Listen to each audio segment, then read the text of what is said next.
So may nakita akong post do sa reels ko. Ito may nagpost ng Musubi Bites, para siyang spam na may kanin. Tapos meron siyang mga poster dito. Try natin, dahil parating na ang Pasko, gawin natin Christmas version. Copy, punta dito. Google AI Studio pa rin. Paste natin.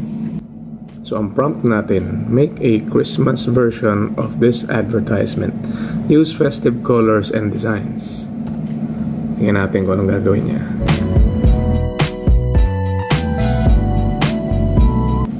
Wow! So instantly, meron kang iteration dun sa design mo. Wala ka halos ginawa. Madali lang, di ba? May negosyo ka bang gustong gamitan ng AI? Comment lang.